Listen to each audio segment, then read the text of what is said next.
الحمد لله نحمده ونستعينه ونستغفره ونؤمن به ونتوكل عليه ونعوذ بالله من شرور أنفسنا ومن سيئات أعمالنا ونعوذ بالله من شرور أنفسنا ومن سيئات أعمالنا ونعوذ بالله من شرور أنفسنا ومن سيئات أعمالنا من يهدي الله فلا مضل له ومن يضلل فلا هادي له ونشهد أن لا إله إلا الله وحده لا شريك له ونشهد أن سيدنا ومولانا محمدا عبده ورسوله وقال سبحانه وتعالى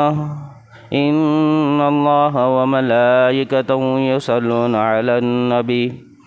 يا أيها الذين آمنوا صلوا عليه وسلموا تسليما اللهم صل على محمد وعلى آل محمد كما صليت على إبراهيم وعلى آل إبراهيم إنك حميد مجيد اللهم بارك على محمد وعلى آل محمد كما باركت على إبراهيم وعلى آل إبراهيم إنك حميد مجيد صدق الله العظيم وصدق رسوله الكريم أما بعد میرے محترم بزرگوں اور دوستو، اللہ تبارک و تعالی نے رمضان المبارک کا مقدس اور مبارک مہینہ جو ابھی پیچھے گزر چکا ہے، جس کے اندر اللہ نے ہمیں روزے رکھنے کا حکم دیا تھا، یہ اللہ نے اپنے فضل سے ہمیں رمضان المقدس اور مبارک مہینے میں روزے رکھنے کی توفیق عطا فرمائی۔ ایک مقدس عبادت جو ہم نے کی، اللہ رب العالمین نے اس کو قبول کیا۔ رمضان المبارک کے بعد پھر اللہ رب العالمین نے دنوں کی، سال کی، مہینوں کی ایسی ترتیب بنائی ہے کہ رمضان کے بعد کہ ایام جو شروع ہوتے ہیں وہ ایام حج کے ایاموں سے اس کو شمار کیا جاتا ہے کہ رمضان ختم ہوا، اس کے بعد شوال، پھر ذی القعدہ، پھر ذی الحجہ، یہ تینوں مہینے یہ حج کے مہینے بتلایا ہے۔ یہ تینوں مہینے حج کے ادا کرنے کے لیے ہے کہ 3 مہینے مسلمانوں کو چاہیے کہ پھر اب وہ ایک عبادت جو رمضان کی روزوں سے جب فارغ ہو جائے تو اب اس کے بعد یہ مومن اور مسلمان اب حج کے لیے اپنے آپ کو تیار کرے۔ تو ذی القعدہ، ذی الحج، یہ ذی الحجہ کے مہینے کے اندر جو حاجی اپنے تمام مصروفیات میں سے نکل کر جب حج کو پہنچتا ہے اور حج کو ادا کرتا ہے تو اللہ رب العالمین اس کے اس عمل سے بڑا خوش ہوتے ہیں کہ حاجی جب حج کر کر واپس لوٹتا ہے تو وہ ایسے ہوتا ہے جیسے کہ وہ گناہوں سے پاک ہے، کہ وہ آج ہی پیدا ہوا ہو۔ اور جو حاجی حج کر کر لوٹتا ہے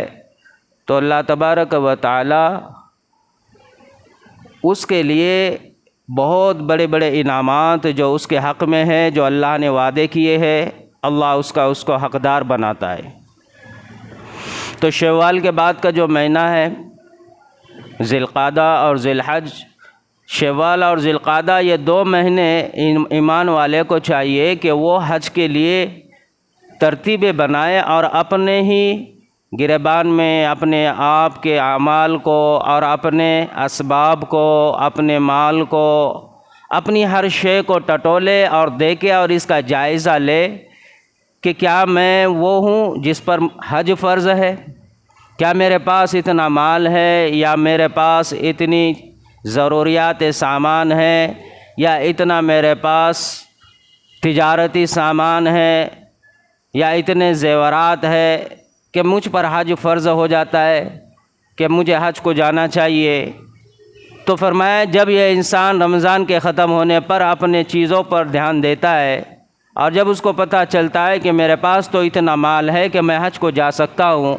تو اب اس کے لیے ضروری ہے فرمایا کہ وہ بندہ حج کی تیاریوں میں لگ جائے۔ یہ جو ایام ہے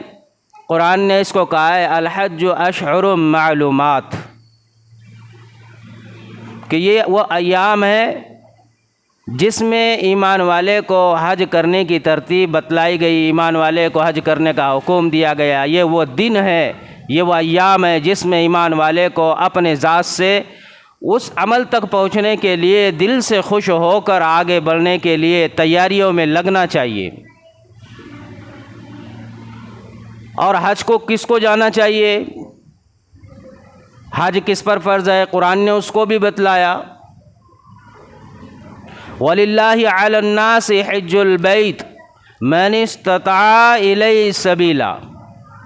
کہ جس کی استطاعت ہے کہ وہ حج کو جا سکتا ہو، جس کے اندر اتنی طاقت ہے کہ وہ حج کو پہنچ سکتا ہے، جس کے اندر اتنی قوت ہے اور جس کے پاس اتنا مال ہے کہ وہ بآسانی سے حج کو پہنچ سکتا ہے۔ من استطاع، جس کی استطاعت ہے، تو فرمایا کہ اس کو چاہیے کہ وہ حج کو جائے، وہ حج والا عمل اس کو ادا کرے۔ اب حاجی جب حج کر کر آتا ہے، یا حاجی جب حج کے لیے جاتا ہے، تو اس کے لیے کتنا رقم اور کتنی اس کے لیے جو ہے ضرورت سامان کتنا ہونا چاہیے جس کی وجہ سے وہ حج کو جو ہے جانا چاہیے؟ تو فرمایا کہ جتنا آج اس کا خرچ ہے، اگر اتنا خرچ اس کے پاس موجود ہے، چاہے وہ مال کی شکل میں ہو، چاہے وہ زیور کی شکل میں ہو، یا پھر چاہے وہ تجارتی سامان کی شکل میں ہو، تو اس کو چاہیے کہ وہ اس کو فروخت کرے اور پھر وہ حج کو جائے۔ جس کے پاس مالی تجارت کے علاوہ سونا ہے، زیور ہے، اب وہ سونا اور زیور جس کے ملکیت میں ہے، اب اس کے لیے بھی چاہیے کہ پھر وہ حج کو جائے۔ اگر مرد اس کا مالک ہے تو مرد کو اس پر حج فرض ہے۔ اگر عورتوں کے پاس اتنا ملکیت کا مال ہے، سونا اور زیور ہے جس سے اس پر حج فرض ہوتا ہے، تو پھر عورت فرمایا کہ اس کو چاہیے کہ وہ حج کرے، وہ حج کے اعتبار سے اس پر حج فرض ہے۔ تو آج کے دور کے اعتبار سے جو خرچ ہے، اس خرچ کے اعتبار سے فرمایا کہ انسان اپنے آپ کو ٹٹولے، اپنے مال کو، اپنے زیورات کو، اپنے تجارتی سامان کو۔ جب یہ انسان ان کی طرف دھیان دیتا ہے، جب یہ انسان اس کی طرف توجہ دیتا ہے، تب اس کو پتہ چلتا ہے۔ نہیں تو آج ہم تاخیر حج میں کیوں کرتے؟ بہت سارے لوگ حج کے لیے تاخیر کرتے ہیں، اس کے بہت سارے وجوہات ہیں۔ پہلے تو یہ انسان یہ سوچتا ہے کہ میں اچھے سے جو ہے بچوں کی شادیاں بنا لوں، شادیاں کر لوں، تو یہ انسان جو مال اس کے پاس موجود ہوتا ہے حج کو جانے کے لیے، اس مال کو وہ روک کر رکھتا ہے تاکہ بچوں کی شادیاں، لڑکیوں کی شادیاں کروں، اور لڑکیوں کی شادیاں ہونے کے بعد پھر ایک مدت کے بعد جب عمر اتنی حد تک پہنچ جائے کہ پھر پورے ذمہ داریاں میرے سر سے اتر جائے اور عمر کے آخری پڑاؤ میں پھر میں حج کو چلا جاؤں، یہ سوچ اور یہ گمان اور یہ نیت سے یہ انسان اپنے آپ کو چلاتا ہے۔ اس وجہ سے یہ انسان حج کو جانے سے پیچھے رہ جاتا ہے۔ لیکن فرمایا کہ وہ نکاح، جس کا نکاح اللہ رب العالمین نے فرمایا جس کے لیے تم نے حج کو روکا ہے، وہ نکاح،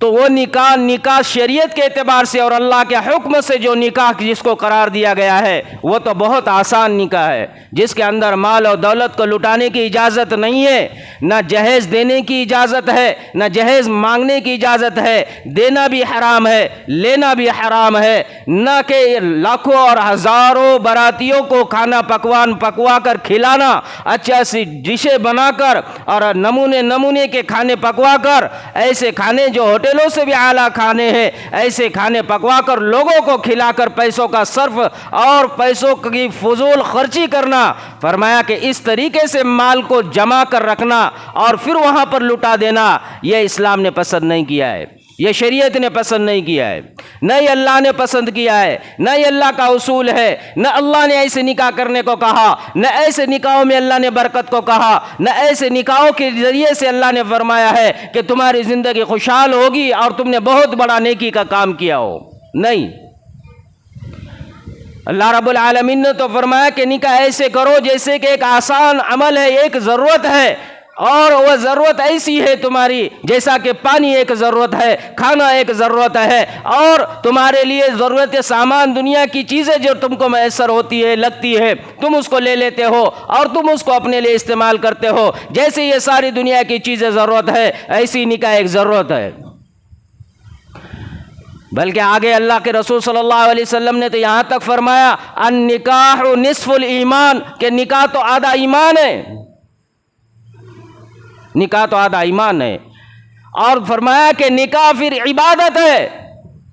دوسری چیز فرمائی کہ نکاح عبادت ہے، نکاح ایمان ہے، نکاح عبادت ہے۔ اب یہ عبادت کے لیے یہ انسان عبادت کے نام پر جتنا خرچ کر رہا ہے، جبکہ یہ عبادت اس وقت ہوگی جبکہ یہ عبادت نبی کے طریقے پر، اللہ کے حکم پر ہوگی۔ تو ہمارے نکاح نہ اللہ کے حکم پر ہے نہ نبی کے طریقوں پر ہے، تو پھر یہ عبادت نہیں ہوا۔ جب یہ عبادت ہی نہیں ہوا تو ایسے عمل کے لیے مال کو لٹانے کے لیے جمع کر کے رکھنا اور حج جیسے مقدس عمل کو پیچھے کر دینا، یہ بدنصیبی ہے، یہ بدنصیبی ہے۔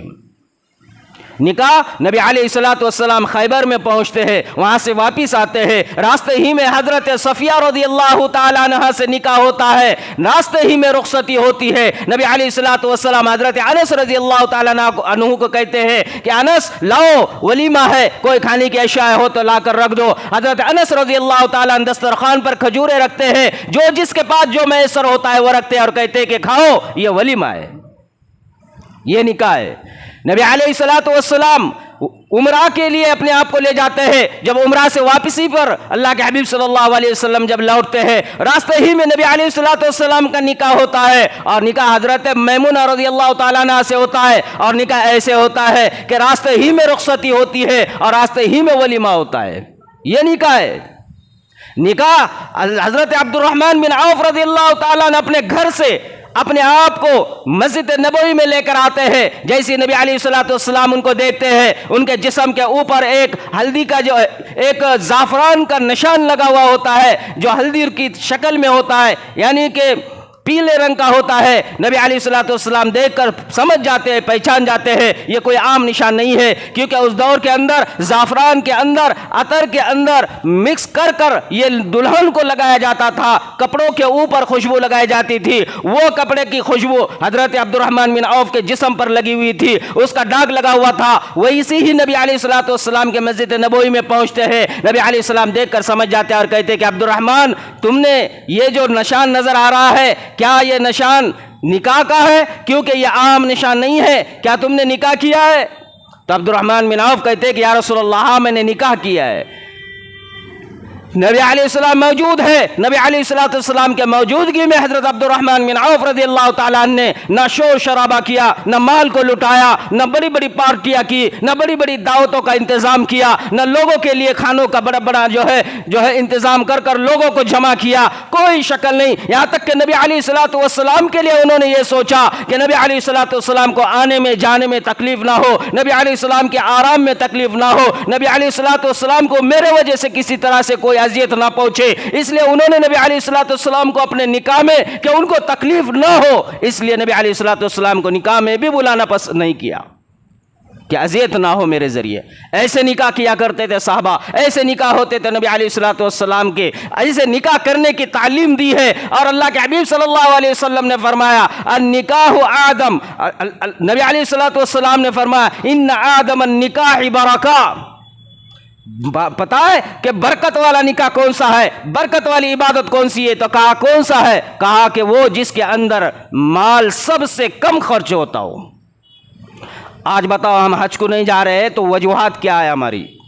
ہمارے وجوہات صرف نکاح بنے ہوئے ہے، بچی کا نکاح ہے، بچے کا نکاح ہے۔ اب یہ نکاحوں کی وجہ سے کہ لاکھوں لوگوں کو کھلانا ہے، ہزاروں لوگوں کے لیے نئے نئے ڈشیں بنا کر کھلانا ہے تاکہ ناک اونچی رہے، تاکہ نام اونچا رہے، نہ کہ برادری میرا نام لے کر فخر کرے کہ دیکھو فلاں نے کیسا انتظام کیا، فلاں نے کیسا انتظام کیا۔ ہمارا وہ کھانا بھی اتنا جو ہے غلیظ ہو جاتا ہے کہ ہم نے نام و نبود اور شہرت کے لیے لوگوں کو کھانا کھلانا چاہا، یہاں بھی ہم نے نیت کو صحیح نہیں کیا کہ اللہ راضی ہو جائے، اللہ کے لیے لوگوں کو کھانا کھلائے، یہاں پر یہ بھی نہیں رہا۔ تو ایسے اعمال کو عبادت کیسے کہے گے؟ عبادت تو اس کو کہتے ہیں جو مساجدوں میں ادا ہوتی ہے، عبادتیں تو اس کو کہتے ہیں جو مساجد میں رب کے سامنے ادا ہوتی ہے۔ نکاح اسی لیے عبادت کہا ہے، اور نکاح کے لیے نبی علیہ السلام نے فرمایا اس کو عبادت ہے تو اس کو مساجدوں میں ادا کرو۔ ہمارے نکاح ہال میں ہو رہے ہیں، لاکھوں روپے، 1.5 لاکھ روپے کے ہال لے کر ہم وہاں پر اپنے بچوں کے نکاح کرتے ہیں تاکہ لوگوں کے اندر بھی اس کی ایک شہرت ہو جائے۔ تو میرے بھائیوں ایسے نکاح کرنے کو بھی اللہ کے رسول نے پسند نہیں کیا ہے۔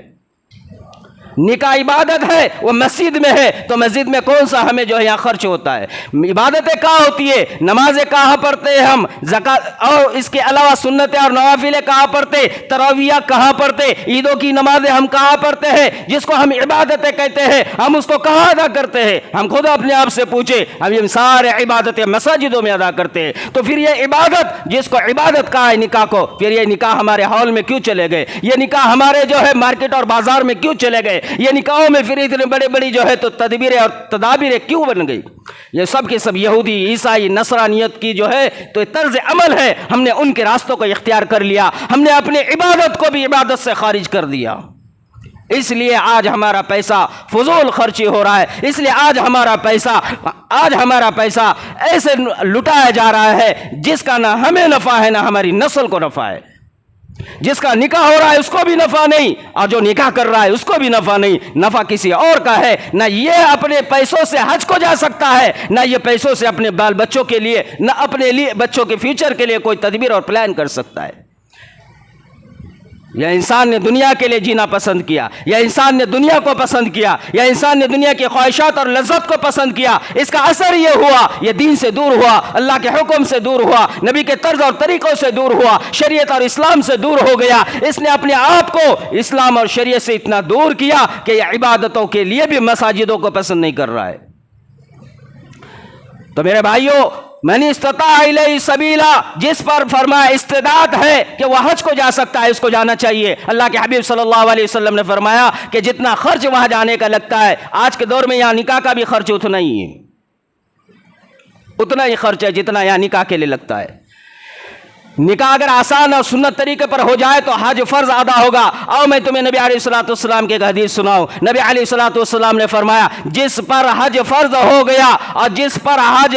ادا کرنے کی استطاعت آ گئی، جس کے پاس اتنی استطاعت میسر ہے، جس کے پاس اتنا مال و متاع آ گیا کہ وہ حج کو جا سکے، اس کے بعد طاقت بھی ہے، صلاحیت بھی ہے، عقل بھی ہے، جانے کا انتظام بھی ہے، وہاں رہنے کا اور خرچ کرنے کا انتظام بھی ہے، واپس آنے کے لیے پھر فرمایا کہ اس کے پاس سب کچھ سہولت اور انتظام ہے، اور پھر بھی اگر وہ حج کو نہ جائے، پھر بھی اگر وہ حج والا عمل پورا نہ کرے، اللہ کے حبیب نے فرمایا اب مجھے اس کی کوئی پرواہ نہیں ہے۔ وہ بندہ جو جان بوجھ کر یہاں آنے سے پیچھے رہ گیا سب کچھ ہونے کے باوجود، تو اللہ کے حبیب نے فرمایا کہ مجھے اس کی پرواہ نہیں ہے کہ چاہے پھر اب وہ یہودی بن کر مر جائے یا نصرانی بن کر مر جائے، مجھے اس کی کوئی پرواہ نہیں ہے۔ یہودی اور نصرانی مرنے کا اللہ کے نبی علیہ الصلوۃ والسلام نے فرمایا کہ ایسے لوگ یہودی اور نصرانیت والی موت مریں گے۔ کتنی بڑی سخت وعید ہے۔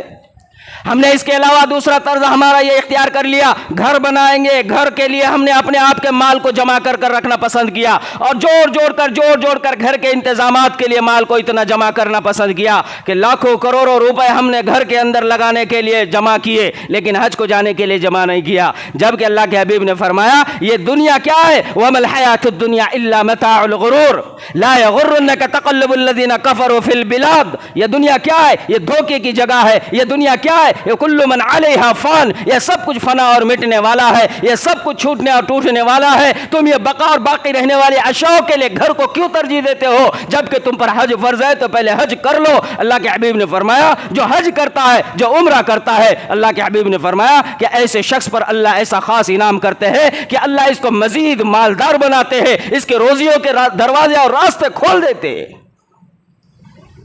دنیا بھی نواز دی جاتی ہے، آخرت سے بھی اس کو نوازا جاتا ہے، لیکن یہ مال و متاع کو جمع کر کر گھروں کے لیے انتظامات پر انتظامات کرتا ہے۔ بچے کی شادی ہے، گھر خریدنا ہے، 10 لاکھ ہے، 15 لاکھ ہے، لیکن اس کو جو ہے نا جمع کر کے رکھا ہوا ہے، کیوں؟ کیونکہ بچے کے لیے، بچے کے فیوچر کے لیے گھر کو تیار کرنا ہے، اس کا نکاح ہے، نکاح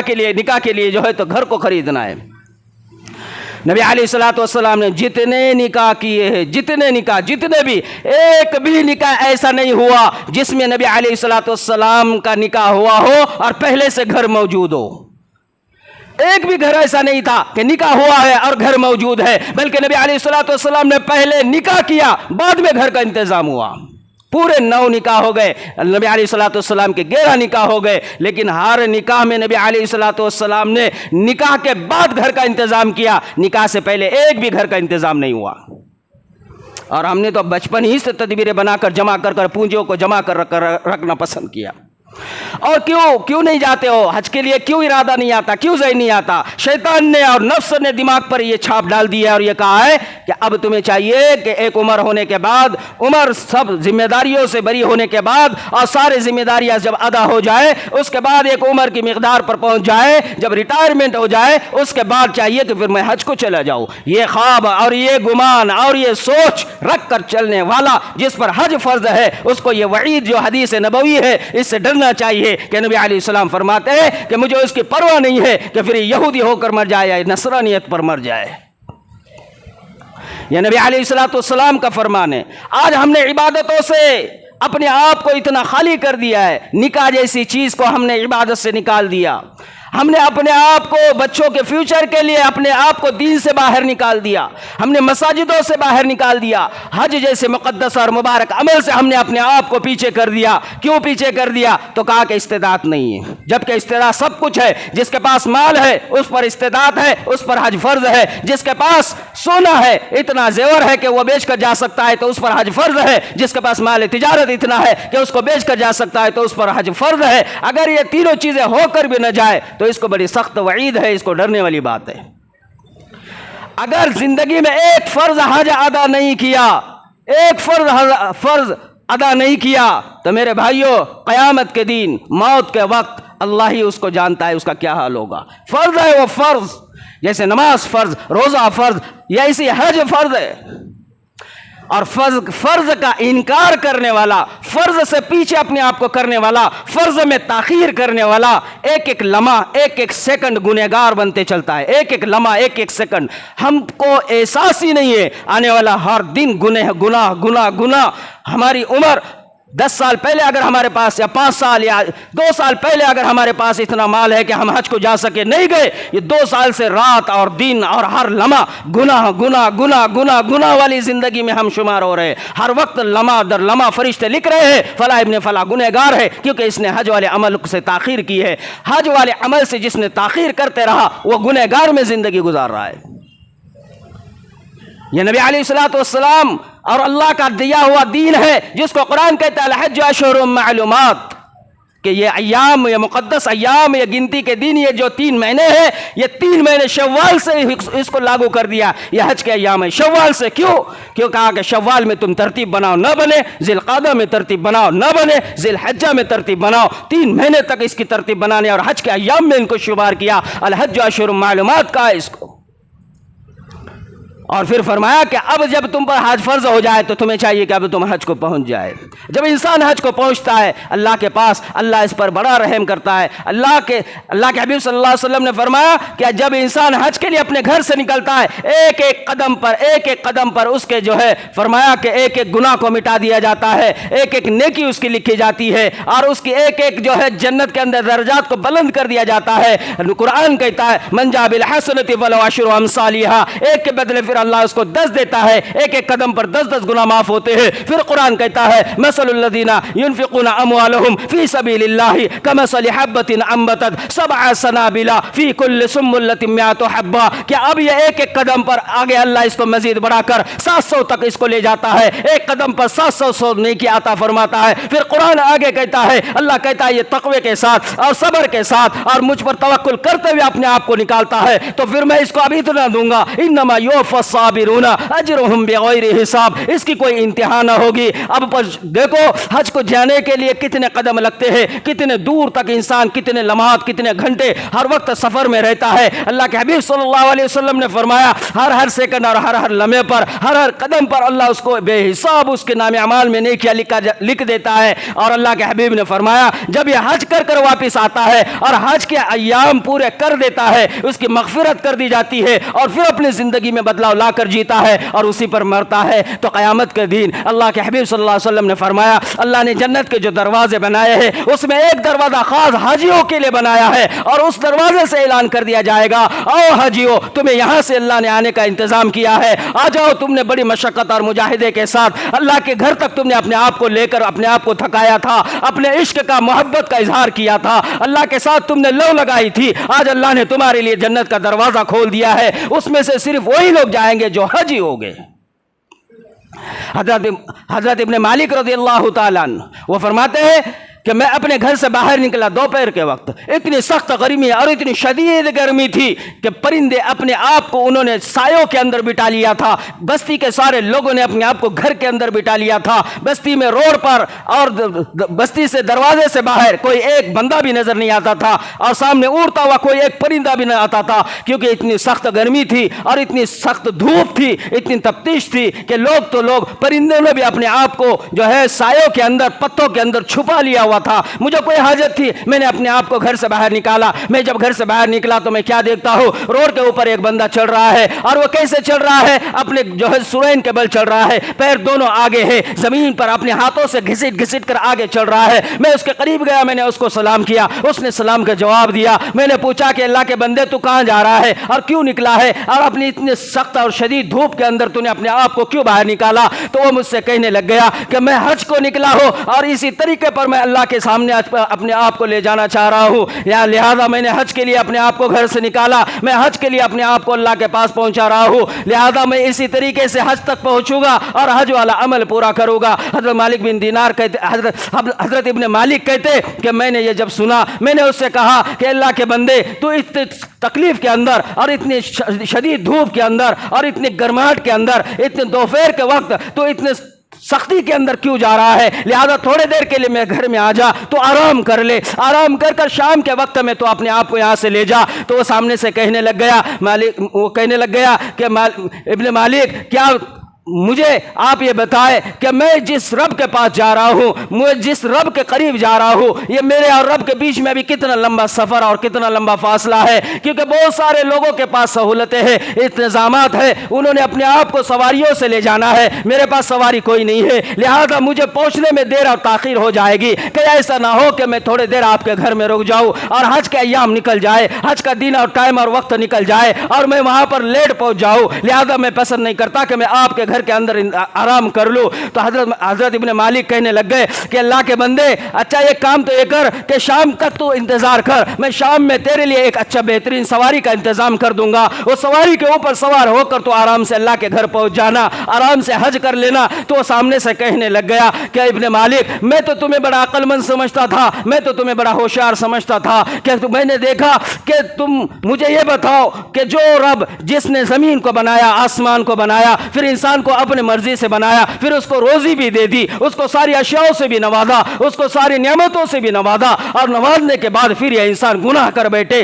گناہ پر گناہ کر بیٹھے، اور پھر گناہ پر اتنے گناہ کر بیٹھے اس کی کوئی انتہا نہ ہو۔ اب اس کے دل میں خیال ہو کہ وہ رب سے معافی کرے، معافی مانگے، توبہ کرے، تو تم مجھے یہ بتاؤ کیا اس رب کے سامنے جب معافی کے لیے انسان کو آگے بڑھنا چاہیے اور اس کے سامنے کھڑے ہونے کے لیے آگے پہنچنا چاہیے تو کیا سواری پر سوار ہو کر جانا چاہیے، یا جھک کر جانا چاہیے، یا گڑ گڑاتے ہوئے جانا چاہیے، یا گھسیٹتے ہوئے جانا چاہیے؟ مجھے بتاؤ تو صحیح، دونوں جہاں کے بادشاہ کے سامنے پہنچنا ہے، میں گنہگار سواری پر کیسے جا سکتا ہوں؟ مالک بن دینار کہنے لگ گئے اس سے لگتا ہے کہ تم تو بڑے اللہ کے عاشق ہو، دل میں اللہ کی محبت ہے، اللہ کا درد ہے، اللہ سے چاہت ہے، لہذا تم اپنی مرضی کے اختیارات رکھتے ہو، تمہیں جیسا جانا ہے تم چلے جاؤ، میں دعا کروں گا کہ اللہ تمہارے حج کو قبول کرے، میں دعا کروں گا کہ تم عافیت کے ساتھ پہنچے۔ ابن مالک کہتے کہ میں اسی سال اللہ نے فضل یہ کر دیا، میں بھی حج کو پہنچا، میں بھی حج کے لیے طواف کرنے لگ گیا، اور جب میں نے پورا حج کرنے کے لیے اپنے آپ کو آگے بڑھایا،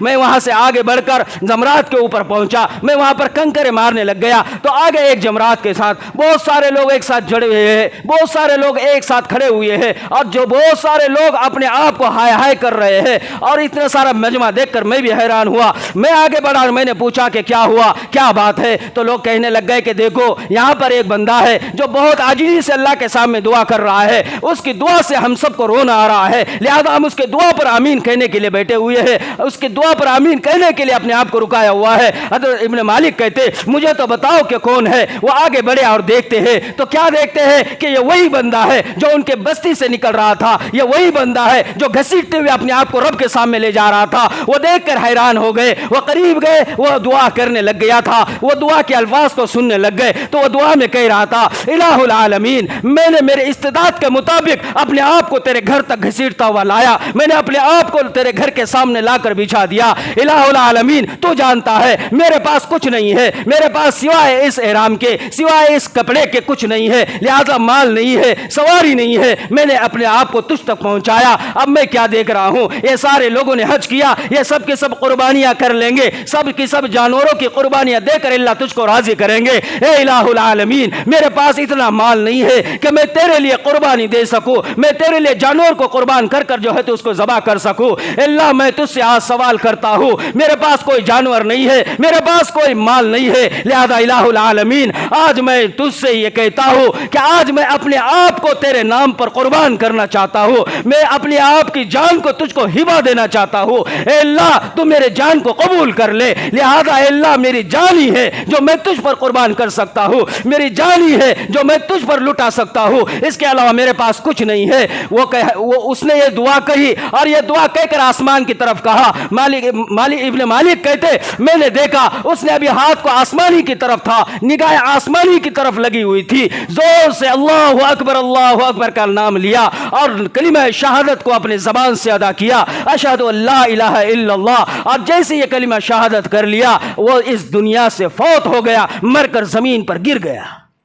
ایسے بندے ہیں جنہوں نے زمین کے اوپر اللہ کے لیے لگانے کے لیے اپنی جانوں کو قربان کر دیا، اپنے آپ کو مٹا دیا، اپنے آپ کو لگا دیا، نہ گرمی دیکھی نہ ٹھنڈی دیکھی، نہ اپنے آپ کو جو ہے سواریوں کا انتظام ہے یا نہیں یہ دیکھا، بلکہ نہیں کچھ تو اپنے جان کو جانور کے بدلے قربان کر لیا اور اللہ نے ان کی جان کو قبول بھی کر لیا۔ بتاؤ وہ زندگی کیسی کامیاب ہوگی جس کو قرآن نے کہا اولئک هم المفلحون، ایسے ہی تو لوگ ہیں جن کو اللہ نے فلاح کر لیا، کامیاب کر لیا۔ تو میرے بھائیوں ہمیں بھی چاہیے، ہم بھی ایمان والے ہیں، ہم بھی مسلمان ہیں، ہمیں بھی چاہیے کہ اللہ پکار رہا ہے، حج کے ایام جو ہے تو شروع ہو چکے ہیں، لوگوں کو حج کی طرف بلانے کا اعلان ہو چکا ہے، اس لیے ہمیں بھی چاہیے ہم بھی اپنے ذات سے ترتیبیں بنائیں، ہم بھی اپنے ذات سے مال کی ترتیب بنائیں، ہم بھی اپنے ذات سے وقت کی ترتیب بنائیں، ورنہ نبی علیہ السلام کا سخت وعید ہے جس میں نبی علیہ السلام فرماتے ہیں مجھے پھر اس کی پرواہ نہیں ہے جس کے پاس استطاعت اور مال بھی ہو اور وہ پھر بھی حج کو نہ آئے تو وہ یہودی پر مرے یا نصرانیت پر مرے۔ نبی علیہ السلام سے تو آگے اللہ کے حبیب صلی اللہ علیہ وسلم کے بعد حضرت عمر رضی اللہ تعالیٰ نے بھی یہی کہا کہ میں ایک ایک بستی اور ایک ایک گھر میں جاؤں جس کے پاس مال اور استطاعت ہو، اگر میں اس کے پاس دیکھوں کہ وہ اس کے ہونے پر بھی حج کو نہ جائے میں اس کو کوڑے ماروں اور اتنے کوڑے ماروں لہذا وہ شدید زخمی ہو جائے اور پھر میں اس پر جزیہ لگا دوں۔ جزیہ کس پر لگایا جاتا ہے؟ جو اسلام سے خارج ہوتا ہے، ایمان سے خارج ہوتا ہے، غیر اور کافروں پر جزیہ لگایا جاتا ہے۔ نبی علیہ حضرت عمر رضی اللہ تعالیٰ نے فرمایا کہ وہ مسلمان مسلمان ہرگز نہیں ہے، وہ مسلمان ہرگز نہیں ہے، وہ مسلمان ہرگز نہیں ہے جس کے پاس استطاعت ہو اور وہ حج کو نہ جائے۔ تو میرے بھائیو، اللہ سے دعا ہے اللہ پاک ہم سب کو اپنے گھر مقدس گھر پہنچنے کی توفیق عطا فرمائے۔ جس کے پاس استطاعت نہیں ہے اللہ انہیں استطاعت والا بنائے، اور جس کے پاس استطاعت ہے اللہ ان کو سمجھ عطا فرمائے۔ اللہ ہم سب کی جان مال کو قبول فرمائے۔ وآخر دعوانا الحمدللہ رب العالمین۔ استغفر اللہ من کل ذنب۔